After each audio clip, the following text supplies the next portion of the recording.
नमस्कार, आप देख रहे हैं भिलाई का सच। छत्तीसगढ़ के उप मुख्यमंत्री विजय शर्मा इन दिनों हमारे जवानों का हौसला बढ़ाने का काम कर रहे हैं। पिछले दिनों नक्सलियों की एक वारदात हुई थी जिसमें 29 नक्सली मारे गए। जिन जवानों ने उन नक्सलियों को ढेर किया, मार गिराया, उन जवानों से छत्तीसगढ़ के उप मुख्यमंत्री विजय शर्मा ने मोबाइल फोन पर वीडियो कॉलिंग पर बात की और उनका जो हौसला था उसकी उन्होंने तारीफ की और बधाई दी। आइए आपको वो पल दिखाते हैं जब विजय शर्मा ने उन जवानों से बात की। आइए देखते हैं। दोनों की तबीयत बिल्कुल ठीक है, डॉक्टर्स के साथ गया था। मैं उनसे जब हाथ मिलाया तो मेरे को करंट लगा भाई। जब इतना जज्बा है जवानों में और दोनों ही बहुत ज्यादा था सर, फिर भी सभी जवान बहुत हाईली मोटिवेटेड थे क्योंकि हम लोग पहले भी ऐसा ऑपरेशन किए, रात भर चल के गश्त किए सर, लेकिन नक्सली से टकराते नहीं थे। फिर कल हुआ तो अच्छा किए सर, सभी जवान बहुत अच्छा किए सर। बहुत अच्छा हुआ। कल मैं मिलने गया किए सर। अच्छा, तो 3 अलग अलग पार्टियां बनाए थे। घेराबंदी वाली 2 पार्टी थी, एक पार्टी सर्चिंग पार्टी थी और नक्सली का फर्स्ट फायरिंग हुआ सर। उसके बाद सभी जवान नक्सलियों को फायर एंड मूव करते करते उन लोगों को घेर लिए सर। तो जैसे नक्सली हमारे जवानों को पहले शहादत पहुंचाया है, वैसे उस जगह को जहाँ पे लोकेशन मिला था उस जगह को सर्च किए तो नक्सली रात को ही निकल गए थे सर। हम लोग मॉर्निंग में पहुंचे। अच्छा, उसके बाद हम लोग तक जंगल में ही बने हुए थे सर। फिर एसपी सर से बात हुआ 8:30 बजे सुबह, कल सुबह 8:30 बजे। अच्छा, तो सर बोले कि नक्सलियों का जो लोकेशन है वो मोबाइल ट्रैक किए तो उस जगह को जहाँ पे लोकेशन मिला था उस जगह को सर्च किए तो नक्सली रात को ही निकल गए थे सर। हम लोग मॉर्निंग में पहुंचे। अच्छा, उसके बाद हम लोग तक जंगल में ही बने हुए थे सर। फिर एसपी सर से बात हुआ 8:30 बजे सुबह, कल सुबह 8:30 बजे। अच्छा। तो सर बोले कि नक्सलियों का जो लोकेशन है वो मोबाइल ट्रैक किए। भाई लक्ष्मण जी, मैंने सब आपको देखना चाह रहे थे भाई यहाँ पे। देशमुख जी, भाई रामचंद्र जी, अरे गजब गजब गजब किया आप लोगों ने। पूरे देश में चर्चा है, सबको खुशी है, सबको प्रसन्नता है और सब लोग आपको खूब बधाइयां दे रहे हैं। आपको भी बधाई सर, आपको भी बहुत बहुत सर करने के लिए। फिर हम लोग वहाँ से एक नया प्लान बनाए जो नक्सलियों का सूचना मिला था उस जगह के लिए। अच्छा, और एसपी सर बताए कि अच्छे से करना, उनकी संख्या ज्यादा है और अभी टीसी उसी चल रहा है तो नक्सली बड़ी घटना कर सकते हैं। अच्छे से कर सकते हो तो करना। तो बोले नहीं सर, हम लोग करेंगे, सभी जवान तैयार है करने के लिए। और ये सभी वर्दीधारी थे? सभी लोग वर्दीधारी है सर, सभी वर्दीधारी है। और हमारा पहला फायरिंग 12:15 पे हुआ सर, 12:15 पे, और लास्ट फायरिंग 4 बजे 4:30 बजे खत्म हुआ सर। अच्छा, मैं तो रायपुर में जो 2 आपके साथ किलोमीटर दूर गए सर। अच्छा, क्योंकि सभी जवान रात को थक गए थे सर, रात भर चल के उस जगह को कार्डन किए थे पहले, मॉर्निंग वाले कार्डन को। तो जवान थके हुए थे, फिर भी सभी जवान से बात किए सर तो सभी लोग मोटिवेट थे और सभी लोग बोले कि नहीं हम लोग ऑपरेशन करने आए हैं तो दोपहर रहेगा तो भी हम लोग करेंगे। तो सबको समझाया, देखो बहुत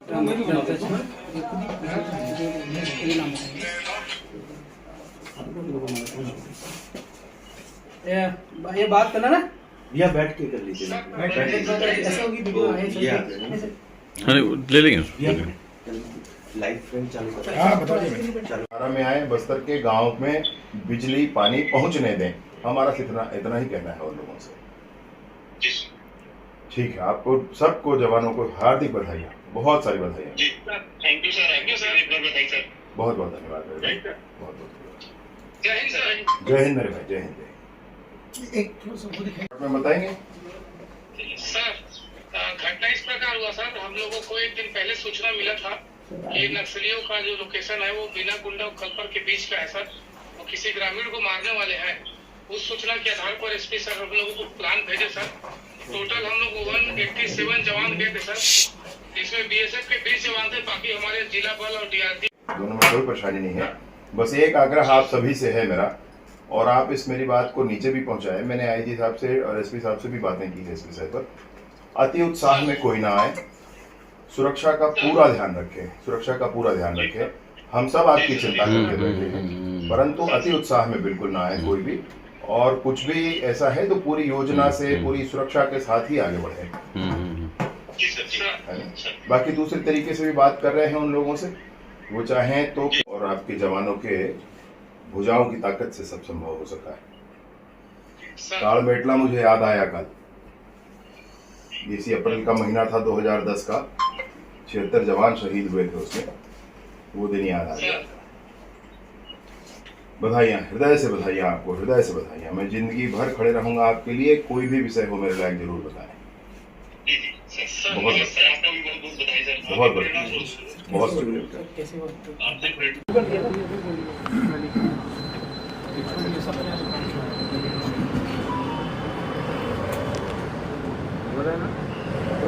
एक बड़ी सफलता कल छत्तीसगढ़ पुलिस।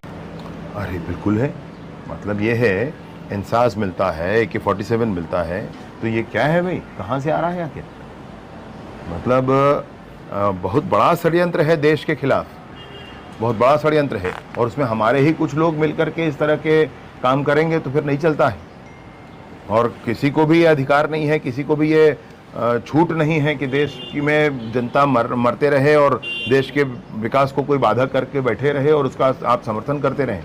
ये बिल्कुल इस बात की छूट नहीं हो सकती है। तो नहीं सहा जाएगा, उनको जवानों से माफी मांगना होगा, और नहीं मांगेंगे तो जनता माफ नहीं करेगी उनको। जवानों के सामर्थ्य पर, जवानों के कंधों की ताकत पर कल जो कुछ हुआ है कांकेर के दक्षिण में और नारायणपुर के उत्तर में, उस ऑपरेशन में बड़ी सफलता, आज तक की सबसे बड़ी सफलता सुरक्षा बलों को मिली है। इसके लिए CRPF, DRG, Bastar fighters, CF, इन सभी के जवानों को मैं हृदय से बधाइयाँ देता हूँ। एक बड़ी जिम्मेदारी आपके पास है। मैंने आम जनता से भी विनम्र अपील की है कि पुलिस के निर्देशों का, पुलिस के द्वारा दिए गए सलाहों को वो माने। मैंने फोर्स के सभी जवानों से विनम्र अपील की है कि निर्देशों को वो माने और सलाह को पुलिस के माने, ये बहुत आवश्यक है। अमित शाह भैया, मैं जवानों से मिला हूं, जब मैंने उनसे हाथ मिलाया तो मुझे करंट लगा है, करंट। आप एक वीडियो है, आप देख लें किस तरह से जज्बे के साथ बात कर रहे हैं। एक जवान जिसको गोली लगी है, एक जांग से गोली पार होकर के दूसरे जांग से पार होकर के पार निकल गई जो गोली, वो जवान मुझसे कहता है कि मुझे लेके आ गए, मैं तो और लड़ना चाहता था। मतलब गजब है भैया, गजब। ये जो DRG मुठभेड़ हो रहा है बहुत दुखद है, और मैं निसंदेह इस बात को कहना चाहता हूँ कि जब तक कांग्रेस की सरकार रही, जब आज इस तरह की बात शुरू हो रही है, भूपेश बघेल जी कह रहे हैं कि एनकाउंटर फर्जी है, तो मैं क्या उन दो जवानों से मिलकर मैं आया हूँ जिनको गोली लगी है, क्या वो फर्जी है? मैं ये कहना चाहता हूँ कि ये वर्दीधारी, सारे के सारे 29 के 29 वर्दीधारी थे, क्या ये गलत है? उनके पास से SLR, इंसास, AK-47, 303 राइफल्स, ये सब मिले हैं, तो क्या ये गलत है? इस तरह का भ्रम फैलाने की कोशिश पूरे समाज में, ये बहुत गलत है। आपने अपने कार्यकाल में 250 सड़कें बनाने के लिए कभी ध्यान नहीं दिया, 90 से अधिक पुल पुलिया बनाने के लिए ध्यान नहीं दिया, कभी ऑपरेशंस के लिए ध्यान नहीं दिया। और जब भाजपा के कार्यकर्ताओं की हत्या होती रही, अन्य लोगों की हत्या होती रही, तो घड़ियाली आंसू बहाते रहे आप। आज आप इस तरह की बात कर रहे हैं, ये बहुत दुर्भाग्यजनक है। ये बिल्कुल ऐसे नहीं होना चाहिए, ये बहुत गलत है। और हर बार अब इस बात को सख्ती के साथ ही किया जाएगा। जब हत्याएं होती हैं तब कहाँ होते हैं ये लोग, तब क्यों नहीं बात करते हैं? आज फिर से इस तरीके की बात कर रहे हैं।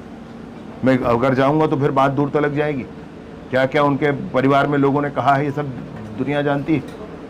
ये दुर्भाग्यजनक है, बहुत दुखद है। वो प्रदेश के मुख्यमंत्री रहे हैं, उनको कम से कम ऐसे नहीं कहना चाहिए। और जिस तरीके से राहुल गांधी जी ने पहले यहीं बिलासपुर में कहा था झीरम के संदर्भ में, जिस तरीके से भूपेश बघेल जी ने कहा कि झीरम के सबूत तो मेरे जेब में रखे हैं, तो आज तक जेब ही में रखे हैं, वो निकालते क्यों नहीं है? नहीं, सारा मार्गदर्शन उनका है, सारा मार्गदर्शन उनका है। उनकी संकल्प शक्ति बहुत बड़ी है। 370 समाप्त किया उन्होंने, और तब कहते थे कि कश्मीर में खून की नदियां बहेंगी। अभी रात को 9 से 12 पिक्चर देखने लोग जा रहे हैं श्रीनगर में। ये बड़ी संकल्प शक्ति। और उस संकल्प शक्ति का लाभ छत्तीसगढ़ को भी मिले, ऐसा हम लोग बिल्कुल चाहते हैं। माननीय विष्णुदेव जी की सरकार में काम करते हुए माननीय अमित शाह जी का वो मार्गदर्शन, उनकी वो संकल्प की ताकत, उसके माध्यम से ज़रूर यहाँ पर नक्सलवाद से छत्तीसगढ़ को मुक्ति मिलेगी, बस्तर से वो काली छाया दूर होगी। अभी जितनी सुविधा है, मतलब उसमें हेलीकॉप्टर जवानों को मिलने में कहीं देरी नहीं होती है, उनको तुरंत लिफ्ट किया जाता है। एक बात मैं आपसे कहना चाहता हूँ, भूपेश बघेल जी ने कहा कि फर्जी एनकाउंटर, इससे पहले जो विभाग की तरफ से जारी आंकड़ा था, ये लगभग 8 अप्रैल को ये कह रहे हैं कि ये नक्सलियों के द्वारा जारी ये प्रेस नोट है, इसमें मध्य रीजन ब्यूरो केंद्रीय कमेटी, ये ऐसा माओवादियों के द्वारा जारी ये नोट है। इसमें उन्होंने ये कहा कि हमारे 50 साथी शहीद हुए, और इसी समय विभाग ने भी प्रेस के माध्यम से ये कहा था कि 50 नक्सली मारे गए। ये पहली बार है। पुलिस महकमे ने भी कहा कि 50 मारे गए हैं, और नक्सलियों ने भी कहा कि 50 मारे गए हैं। उसके बाद ये दूसरी घटना है जो 29 है, सभी के सभी वर्दीधारी हैं और बड़ी मात्रा में असला बरामद हुआ है। कोई कैसे कह सकता है कि ये फर्जी मुठभेड़, ये कोई कैसे कह सकता है? मतलब कहने वाले को एक बार सोचना तो चाहिए। जवानों ने अपने जान की बाजी लगाकर जिस काम को किया है, आप उनका अपमान करेंगे, ये दुर्भाग्यजनक है। ये आने वाले भाजपा के वो कार्यकर्ता हैं, फिर से कायराना ढंग से उनको मारा गया है। पंचम दास जी उप सरपंच भी हैं थे। ये एक विशुद्ध कायराना हरकत है। फिर से आम व्यक्ति को मार दिया जाए, आपके हाथ में बंदूक है, आप चला लें उसको, किसी भी को मार दें आप, ये क्या घटनाएं हैं भाई? इसीलिए तो फिर बात होती है। लेकिन सरकार हर क्षण हर समय चर्चा के लिए तैयार है, बातचीत के लिए तैयार है। विष्णुदेव जी की सरकार माननीय अमित शाह जी के मार्गदर्शन में जो इस दिशा में काम कर रही है, उसमें बहुत स्पष्टता के साथ हम लोग ये कहना चाहते हैं कि कोई एक नक्सली, कोई 2 नक्सली, कोई छोटा समूह, कोई बड़ा समूह, किसी भी माध्यम से, वीडियो कॉल से या किसी मीडिएटर के माध्यम से कैसे भी बात करना चाहें, हम तैयार हैं। शांति बहाल होनी चाहिए, ये सारा खून खराबा सब समाप्त होना चाहिए, और बस्तर के गांव-गांव तक विकास पहुंचना चाहिए। जल जंगल जमीन अगर वो मानते हैं कि ये आदिवासियों का है, तो हम भी मानते हैं कि जल जंगल जमीन आदिवासियों का है। इसमें कोई संशय नहीं है भाई, आप जब इसमें से कोई संशय नहीं। आप जब से गृह मंत्री, भैया कैमरा अलग से कुछ नहीं है भाई, मोबाइल का कैमरा है, वो हाथ में होता ही होता है। मतलब अब आपको बहुत सारी बातें नहीं कह सकते, लेकिन वो होता ही होता है भाई, वो तो बात होती रहती, लगातार बात होती। और जो पाकिस्तान में सर्जिकल स्ट्राइक होता है उसके लिए ये तो पूरी श्रृंखला काम करते हैं ना, भूपेश बघेल जी से लेकर के राहुल गांधी तक। राहुल गांधी जी ने उस समय प्रश्न उठाया था सैनिकों पर। बाद में जब इमरान खान का वो बयान आया था, वो वीडियो चला था कि बालाकोट की तरह ये बहुत भयंकर इनकी फिर से योजना है, तब लोगों को ध्यान में आया कि बालाकोट में हुआ था वो सही था जब इमरान खान ने कहा। तो भैया जब बाहर से कोई बोलता है तभी मानेंगे, अपने लोगों की बात नहीं मानेंगे। अपना जवान कहता है कि किया मैंने, तो नहीं मानेंगे। तो जवानों को मनोबल तोड़ने वाला काम है एक तरह से। निसंदेह है भाई, मैं बार बार कहता हूं कि इनको जवानों से माफी मांगनी चाहिए।